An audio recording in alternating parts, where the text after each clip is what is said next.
तो चलिए दोस्तों, कोरोना की संक्रमण काफ़ी बढ़ रहे हैं मध्य प्रदेश में भी, ख्याल रखिए। और हम चलते हैं इस सेकेंड एपिसोड में थोड़ा सा आपकी पाठ्यक्रम के बारे में। और इस पाठ्यक्रम में मैंने ये जो मेरा साइट में एक वीडियोग्राफ देख रहे हैं, ये मैंने एक ट्राई किया था, उसमें बाई चांस साउंड गड़बड़ हो गया तो मैंने वॉइस ओवर रिकॉर्डिंग किया है। ये जानबूझ के इसलिए रखा है कि जब साउंड मैचिंग नहीं करता है, it just like dubbing the your voice, but हमने इसको डबिंग ना करते हुए हम सीधे सीधे इसको हम अप्लाई कर रहे हैं।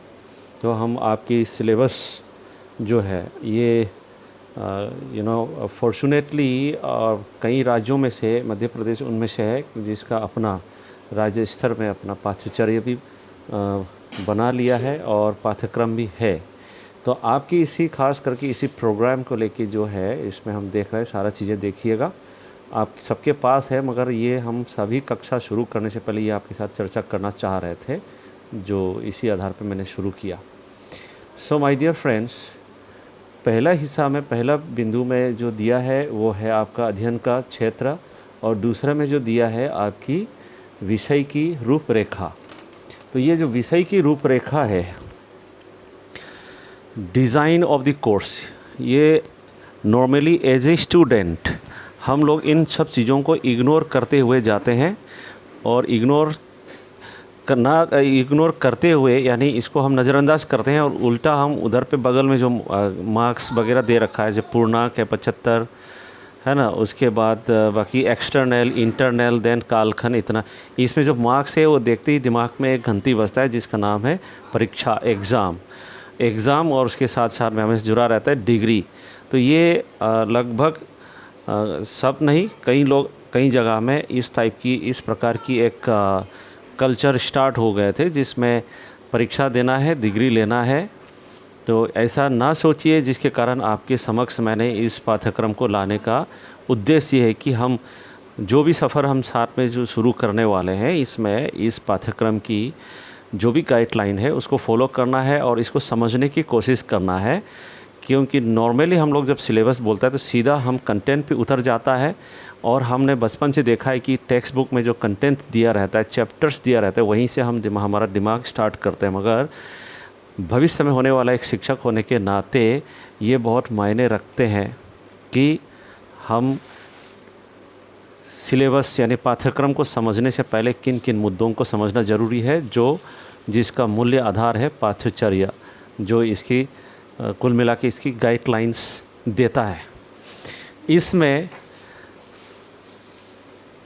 गाइडलाइंस में तीसरा नंबर में जो आया है आपकी विषय की महत्व, जिसमें ऑब्जेक्टिव ऑफ द कोर्स बताया जा रहा है। अगर इसको सही एज इट इज़ बोलूँ तो उद्देश्य इस प्रोग्राम की, इस कोर्स की उद्देश्य क्या क्या है जो है इसमें दिया गया है।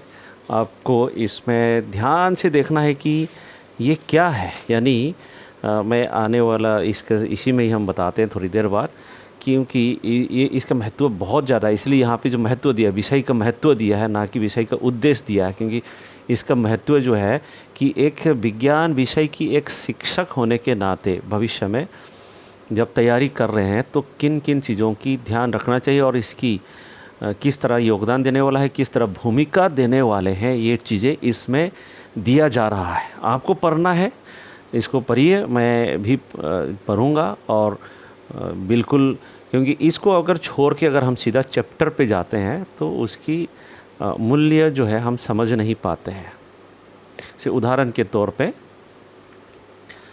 यहाँ इस पाठ्यक्रम द्वारा छात्राध्यापक विज्ञान शिक्षण के सभी क्षेत्र जैसे विज्ञान विषय की प्रकृति, उसका क्षेत्र, समाज और विज्ञान का अंतर संबंध, विज्ञान की दुनिया में ज्ञान निर्माण की प्रतिक्रिया, वैज्ञानिक दृष्टिकोण आदि से परिचित होंगे। ये सारा चीज़ें हैं, देखिए ये सारा चीज़ दिया है। अब इसके बाद आते हैं चौथा नंबर में जो आप देख रहे हैं अभी, ये है विशेष उद्देश्य। इस कार्यक्रम से कौन कौन सी ऐसा उद्देश्य अपेक्षा रखा जा रहा है, ये भी एक तरीके से गाइडलाइन है।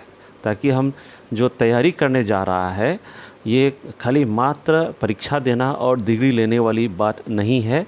ये इसमें जो दे रहा है ये सभी उद्देश्यों को ध्यान में रखते हुए आने वाला समय पे हर वो अनुभव लेना है जिससे हर एक अनुभव इन सभी विशेष उद्देश्यों को प्राप्त करना है। वो भी विशेष उद्देश्य का एक खासियत ये है इसी कोर्स के दौरान में ये सभी उद्देश्यों को प्राप्त करना है, इससे ज़्यादा करना है, इससे कम नहीं।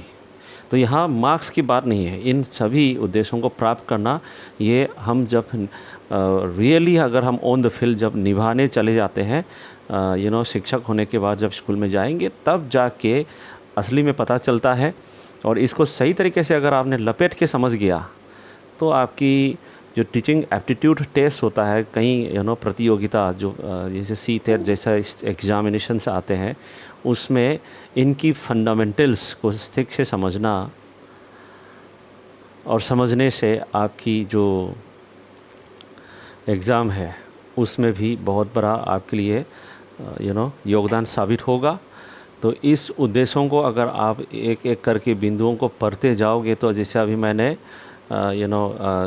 देखो तो जैसे विज्ञान और वैज्ञानिक अवधारणाओं की स्वयं की समझ का पूर्ण अवलोकन करना, ये एक उद्देश्य है पहला जो हमें इसको भी ग्रहण करना है पूरा कोर्स के दौरान में। इस तरह एक एक करके ये सभी जो उद्देश्य है उनमें से जैसे देखो हर कोई बिंदु ये है मतलब प्राप्त करना ही है ऐसा मान के चलिए, इससे कम नहीं, इससे ज़्यादा हम काम कर सकते हैं, मेहनत ज़्यादा करने में नुकसान नहीं है संतुलित तरीके से।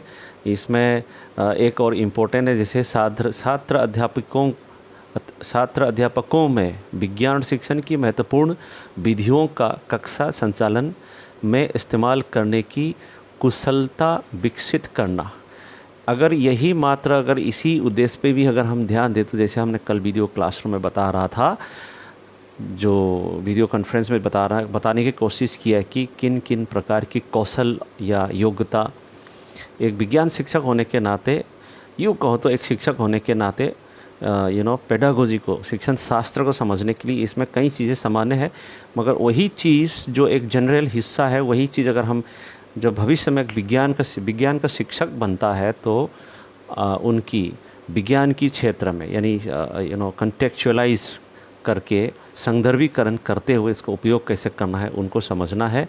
इसमें जैसे विज्ञान शिक्षण हेतु कक्ष संचालन की महत्वपूर्ण विधियों को जानना, मतलब हर एक चीज़ देखिए, क्लासरूम मैनेजमेंट से लेके क्लासरूम प्रोसेसिंग से लेके कंटेंट ऑर्गेनाइजेशन से लेके मतलब हर एक चीज़, वो जो हर एक चीज़ ये है, ये सारे चीज़ एक एक पिलर के रूप में एक खंबे के रूप में काम आएगा।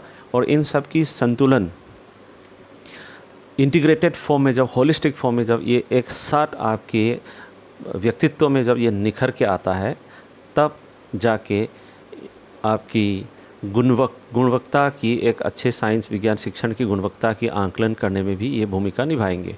इस तरह अगला बिंदु में ये दिया है जैसे पांचवा बिंदु में running thread of the course, यानी कोर्स की महत्व क्या है।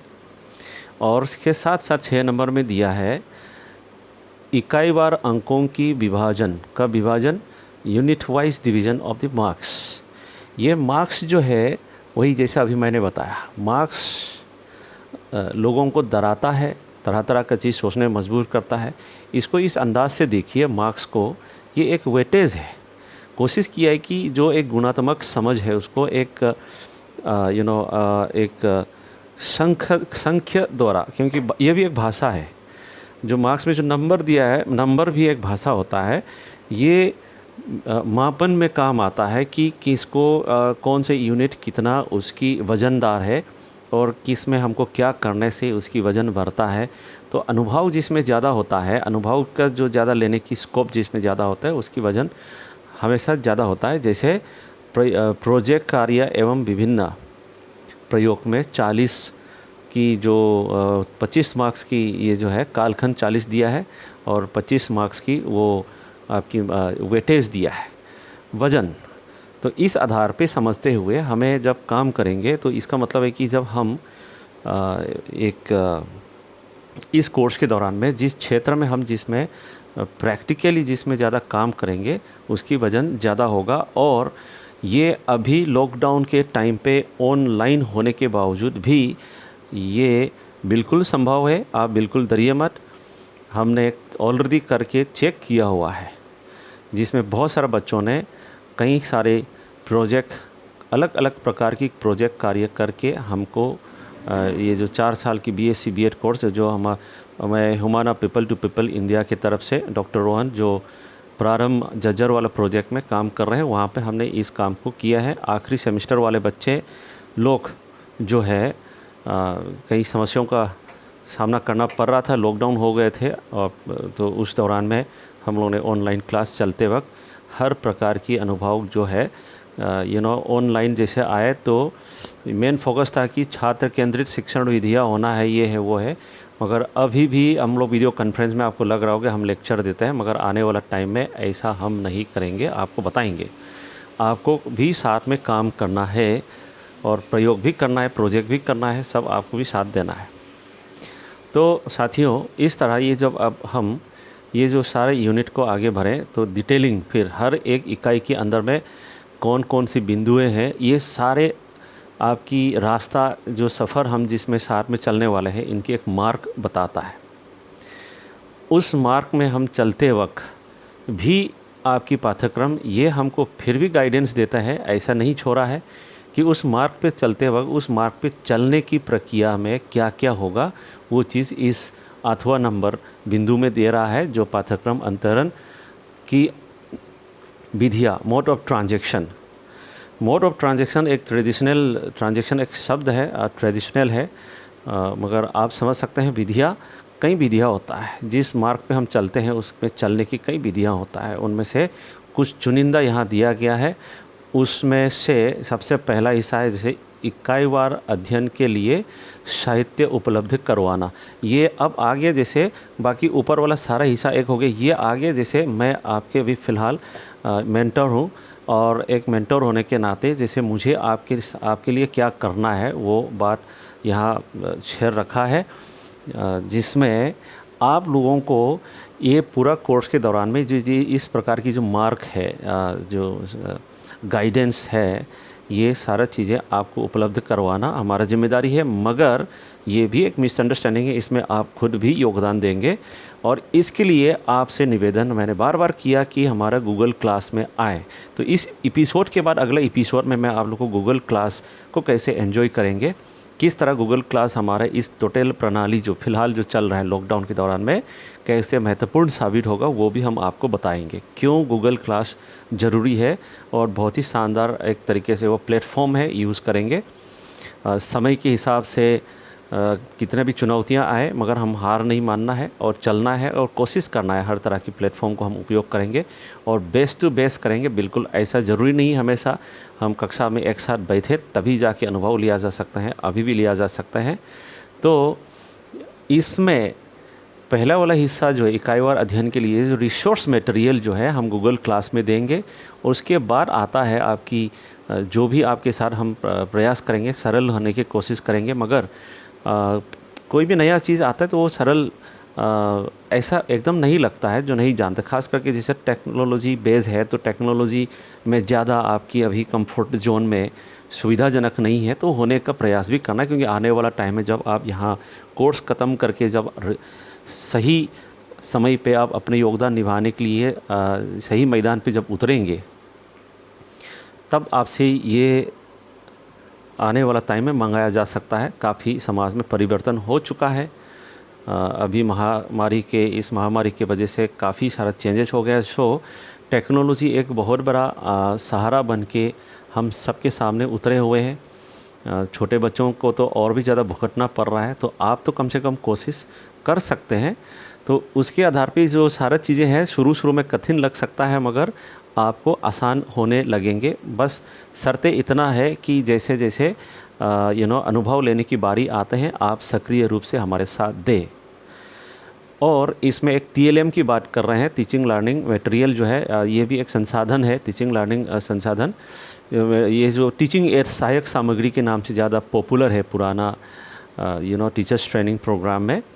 ये इसके साथ दिया है एवं एन मल्टीमीडिया उपयोग करते हुए। अब ये देखिए मल्टीमीडिया उपयोग करते हुए, ये सिंपल वही बात है जो मैंने अपने प्रस्तावना में, कल की प्रस्तावना में जब वीडियो कॉन्फ्रेंस टाइम में हमने कहा था, आप लोग के साथ साझा किया था, जो multi sensory learning opportunity environment देना है, ऐसा एक वातावरण देना है हर बच्चों के। हमारा मैंने बोला सभी हमारा हर एक जीव जंतु की जो अपना जो सेंस ऑर्गन है, ये सारे जैसे आँख, नाक, कान, स्किन, ये सारा चीज़ें हमको सेंसेस को महसूस करवाता है। और ये सारे सेंसेस द्वारा हमारा ब्रेन में जाने के बाद, हमारा कॉग्निशन में प्रोसेस होने के बाद, ये जो हमने बाहर से जो भी लिया है, ये सारे इन्फॉर्मेशन है, सूचना है, ये प्रोसेस होने के बाद जो भी बचता है आपकी सो कॉल समझ में जो बचता है, यानी उसके प्रोसेस होने के बाद फिर आप प्रोसेस आपके दिमाग में जो बचे हुए जो है, फिर आप उसको दूसरों के साथ साझा कर पाता है, या काम के द्वारा या एक्टिविटी द्वारा जब आप उसको एक्सप्रेस कर पाता है, तब जाके वो उसको नॉलेज की, ज्ञान की रूप लेता है। यानी इन्फॉर्मेशन यानी सूचना से ज्ञान की रूपांतरण की प्रोसेस तरीके से होता है। तो ये जो सेंस ऑर्गन है, इसको ज्ञान की द्वार भी कहलाता है। तो ये ज्ञान की द्वार भी कहलाता है। और इसी वजह से हमने वीडियो कॉन्फ्रेंस में जो बोला था, मल्टी सेंसरी लर्निंग अपॉर्चुनिटी का एनवायरनमेंट देना है। तो हर बच्चे, अगर हमारे जैसे आप अभी हमारे ये सुन रहे हैं, तो अभी कौन सी वाले सुन रहे हैं, जैसे हमने बताया था वीडियो कॉन्फ्रेंस में, जब सुन रहे होते हैं तो आपकी आँख ये देख रहे हैं, आँख काम कर रहा है, सुन रहे हैं तो कान काम कर रहा है। मगर अभी यहाँ हम साथ में मिलके कोई ऐसा प्रैक्टिकल नहीं कर रहे हैं, तो आप छू के देख नहीं सकता और चख के देख नहीं सकता। यानी इसमें अभी पूरा मल्टी सेंसरी पूरा शामिल नहीं है इसमें। तो मल्टी सेंसरी होगा तो उसमें ये मनोविज्ञान के आधार पर ये मानना है कि उसमें लर्निंग अपॉर्चुनिटी का, यानी अधिगम की जो मौका है, माहौल है, वो बेहतर उसके माहौल मिलता है। और एक फैसिलिटेटर होने के नाते, एक शिक्षक होने के नाते, ये जो भी बच्चे हैं, भविष्य में जब आप शिक्षक हो जाएंगे, जो भी बच्चे आपके छात्राएं होंगे, उनको सही वातावरण देना ही हमारा मूल्य जिम्मेदारी है। बाकी मैंने कल जो वीडियो दिखाया था, मैंने बता दिया कि हर एक बच्चे अपने अपने विभिन्न क्षमताओं के साथ जन्म होता है। मगर हम लोग ने इंडस्ट्रियल रिवॉल्यूशन के टाइम में ऐसा कुछ काम कर लिया कि हर बच्चे को हमने मशीन की तरह एक जैसा, ए फॉर एप्पल हर कोई, मगर ए से एप्पल ही नहीं होता है, कई सारा चीज़ें होता है। ये सारा जो अपने अंदर में रियलाइजेशन होता है वो मायने रखता है। अभी जो मैं अभी आपको स्क्रॉल करके दिखा रहा हूँ, जिसमें ये आ गया 9वां नंबर आपकी पाठ्यक्रम का, ये बिब्लियोग्राफी जो लिखा है आपका, इसमें लिखा है हिंदी में संदर्भ ग्रंथों की सूची। यानी इतने सारे चीज़ें जो ऊपर में पाठ्यक्रम ये गाइडेंस जो दिए हैं, ये एक यूँ कहूँ तो एक प्रारूप है। इसके पीछे बहुत सारे काम, मेहनत, लगन, कमेटी जिसने भी ये बनाने की, सरकार की तरफ से जो भी कमेटी बनाए गए हैं, उन्होंने जी जान लगा के मेहनत करने के बाद यहाँ तक ये जो पाठ्यक्रम की जो है रूपरेखा जो आप देख रहे हैं, यहाँ तक अंजाम लाने के पीछे जो अभी दे रहा है, ये जो संदर्भ ग्रंथों की सूची, इन सारे चीज़ों को गुजरते हुए आए हैं। और ये सारे जो है इसके पीछे और कई सारे, उनमें से कुछ चुन के उदाहरण के तौर पे रखे हैं। इस तरह आप अनेक, इतना ही नहीं, अनेक ऐसा ग्रंथों की, संबंधित संदर्भ ग्रंथों की सूची और भी कई सारे हैं।